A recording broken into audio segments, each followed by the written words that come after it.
All right. Hey, again, good morning.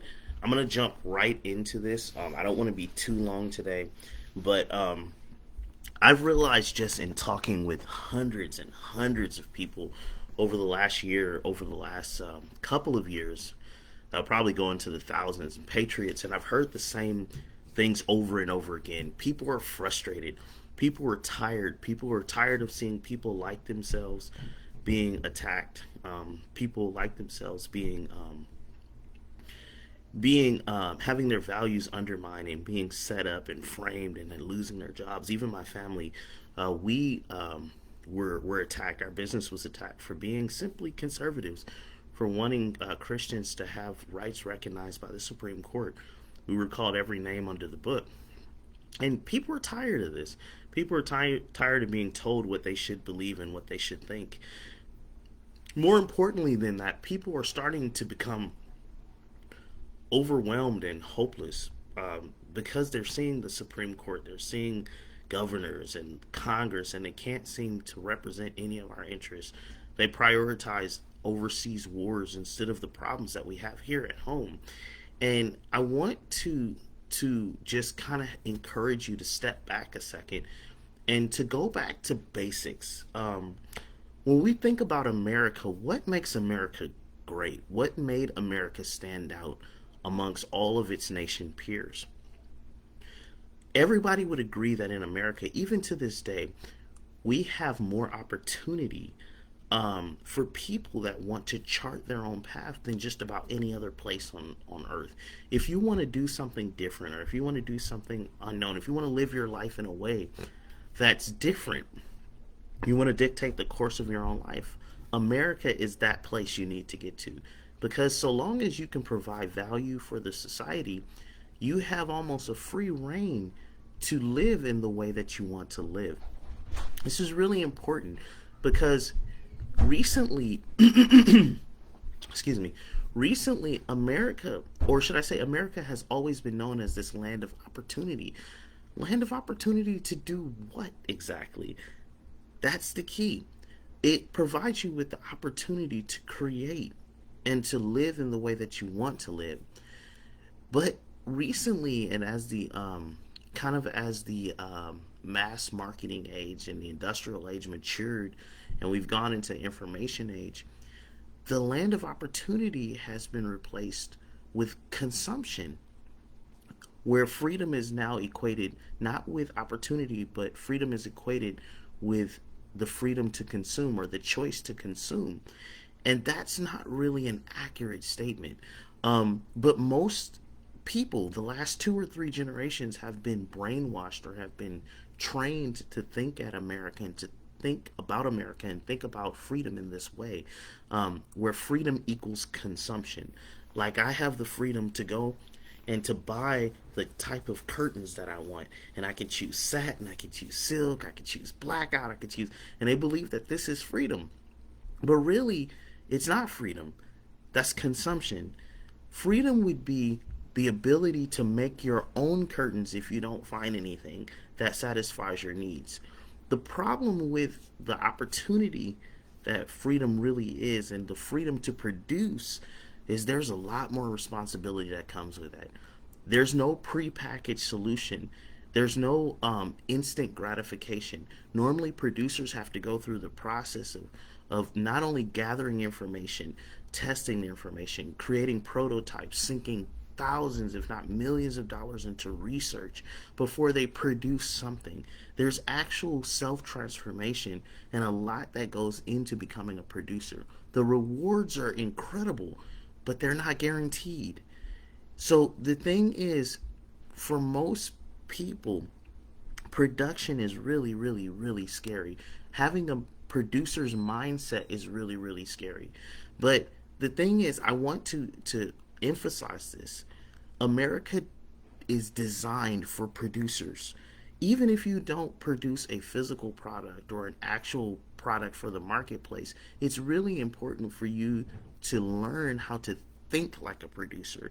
Because what does a producer see? When they see a product, they see how that product came into being. This is the difference between me and so many of the friends and so many of the people that I talk to. I am a producer. I've produced quite a few products in the world and produced services and different things like that. I also work too, but or I have in the past, but I've also produced value and lived from my production. So the thing is, when I look at things, I see them very differently. When I look at politics, I don't see the words or the initiatives. I start to see the structure behind how the programs are put together. That structure usually leads me to a very different conclusion than the one that's being pushed by the people who are trying to advocate or who are trying to sell the pretty words. When I look at America, I don't look in terms of the citizenry, I look in terms of how America is structured in order to provide the ideal life that the citizenry wants. When I look at the problems that a lot of Americans are facing, I don't see them in the same way. I see the problems as problems of consumption. Like, for example, this is called the family unit. So within your own family, you have a lot of freedom. You have a lot of opportunity to live in the way that you want.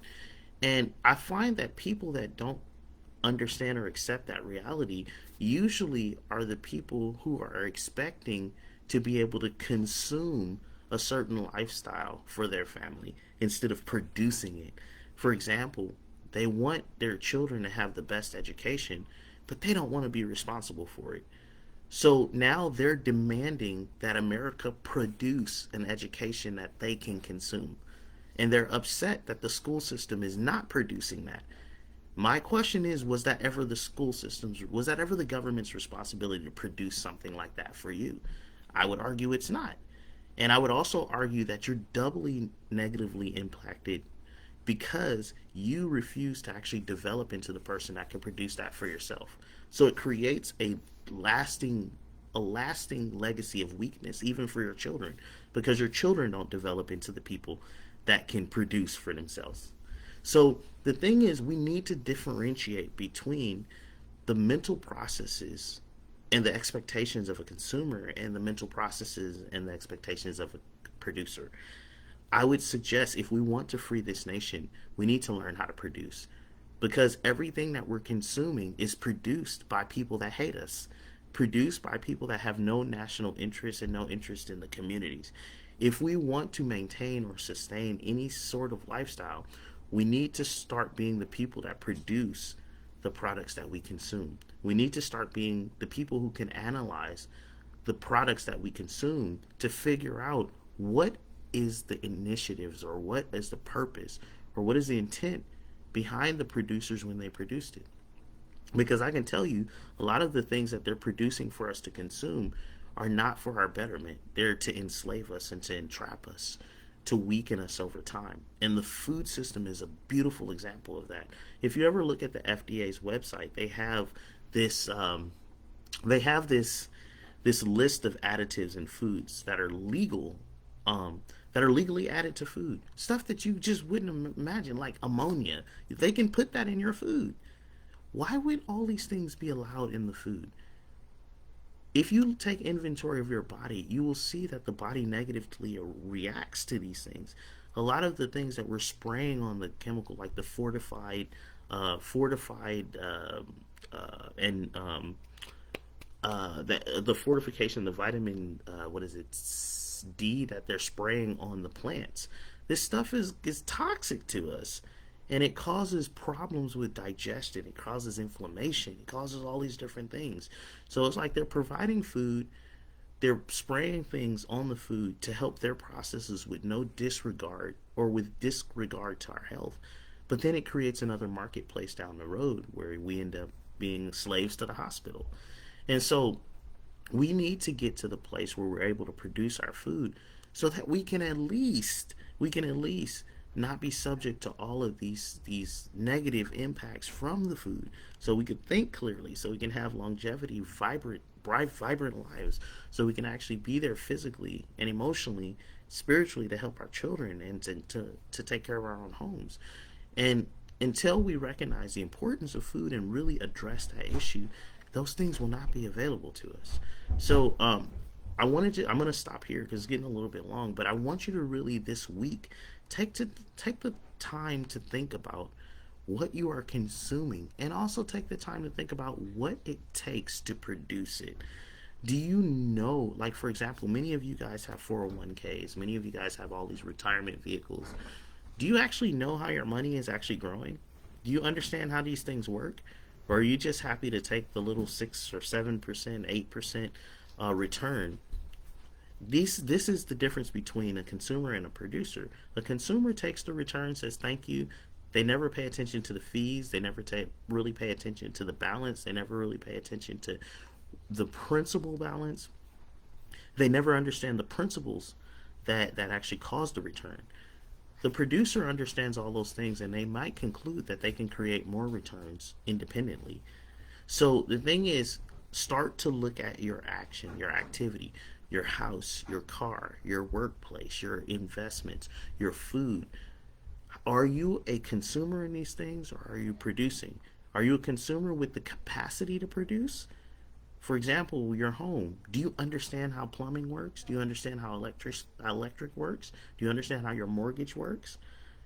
We need to start educating ourselves and developing a broader base of knowledge, because as we learn these things, we can actually become better producers, and those the information that we gain from learning, we can apply to other places.